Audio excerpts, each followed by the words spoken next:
How does a hero become the villain? It's a classic story, but this one actually happened. In the 5th century BC, the city of Athens led the Greeks in a heroic fight for freedom against the massive Persian Empire. They won. They saved everyone. But then, in just one generation, Athens turned around and built its own empire, ruling its former friends with an iron fist. So what happened? How did the great Liberator become a tyrant? Let's get into it. And listen to this. This isn't some accusation from a rival or an enemy. This is Pericles. He was the leader of democratic Athens, and he's openly admitting what their power has become. It's a stunning quote, and it gets right to the heart of our question. How on earth did they get to a point where their greatest leader was calling their own alliance a tyranny? It all started from a really good place. After the Greeks managed to kick the main Persian armies out of Greece in 479 BC, the job wasn't finished, not by a long shot. The Persian navy was still all over the Aegean Sea, and a lot of Greek cities over in modern-day Turkey were still under Persian control. Someone had to step up and finish the fight for freedom. And things moved fast, really fast. In 479, Sparta was the undisputed leader of the Greeks. But by 478, their commander, a guy named Pausanias, was so arrogant and high-handed that the other Greeks just got fed up with him, so they turned to Athens. And the Spartans, they were worried their own guys would get corrupted by all that power, so they basically just packed up and went home. By 477 BC, just 2 years after that huge victory, Athens was in charge. So this is what they created, the Delian League. And on paper, it looked great. It was a totally voluntary club of free cities. Everybody would pitch in either ships or money for the common cause. They even put the shared treasury on the tiny sacred island of Delos, a neutral spot, to show that this was a real partnership of equals. But there's always a but, isn't there? The historian Thucydides, who is really our best guide for all this, uses one very, very interesting word. He says that the official goal, getting revenge on Persia, was just a pretext for Athens. A pretext. That one word plants a seed of doubt right from the beginning. Was this really about freeing the Greeks, or was it about making Athens powerful? Well, it didn't take long to get an answer to that question. The whole idea of a voluntary alliance was about to be put to the test, and it was a big one. This is the crucial question, right? It's everything. The whole idea of a voluntary group depends on the answer, because if you're not allowed to leave, then you're not really an ally, are you? You're a subject. And the island of Naxos was the first to find out the answer the hard way. A few years after the League was formed, they decided they were done. They figured they'd done their part and wanted to leave the alliance. Athens' response was brutal. They attacked Naxos, surrounded the city, and forced them back into the League against their will. As Thucydides tells us right here, this was the moment it all changed. The original constitution, the original deal, was broken. The voluntary alliance was now officially an alliance you couldn't leave. A very dangerous precedent had just been set. And from that one moment, that one decision at Naxos, Athens started to build a whole system of control. What happened to Naxos wasn't a one-off thing. It became the new playbook.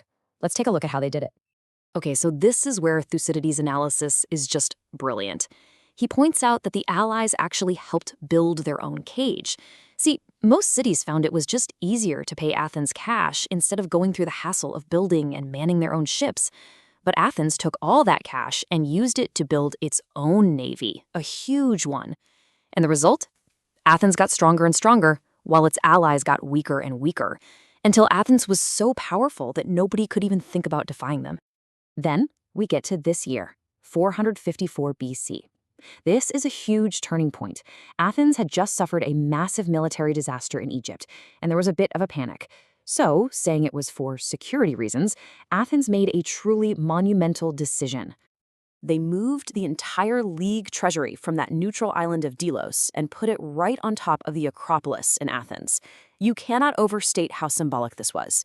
The money was now physically in Athens, under the protection of the goddess Athena, and controlled by Athenian politicians. The whole pretense of a partnership of equals was officially dead and buried. And once they had the money locked down, Athens rolled out the full imperial toolkit. That tribute, it became a mandatory tax. If you were an ally and had a major legal dispute, you had to go to an Athenian court. Athens would install friendly democratic governments, and if you didn't like it, Well, there was an Athenian military garrison nearby to help you see things their way. Step by step, the allies were becoming subjects. And just listen to the language in this oath they force their allies to swear. This isn't a mutual defense pact. It's a one-way street. It's all about obeying Athens. Remember the original idea of having the same friends and enemies? Well, this is the language of a subject swearing loyalty to a master, plain and simple. So the transformation is pretty much complete. The alliance is now an empire. But what did this new reality actually mean for Athens and for the rest of Greece? Well, here's the real kicker. Around 449 BC, the war with Persia just peters out. The fighting pretty much stops. The original mission of the Delian League is now complete. The threat is gone. So you'd think the tribute payments would stop too, right? Nope. They kept right on coming. Because this wasn't about Persia anymore. It was about funding the power and the glory of Athens. And this quote from Plutarch just perfectly captures how bitter the allies felt.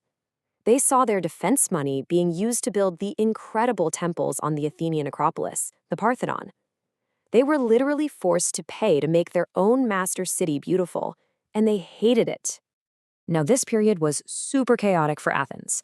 After they moved the treasury, they got a little too ambitious. They tried to build a land empire, and it collapsed after a big defeat in 447. That weakness was like blood in the water. And in 446, major allies revolted. Athens was suddenly on the ropes, and they were forced to negotiate to create some kind of stability. And this is what they came up with, the 30 Years' Peace. It was basically a formal recognition of the new reality. This chart breaks it down pretty clearly. Greece was now officially split in two. Sparta ran the land, Athens ran the sea. And the most important part, everyone, including Sparta, was now forced to admit that the Delian League was gone. In its place stood the Athenian Empire. It was now an official fact of life.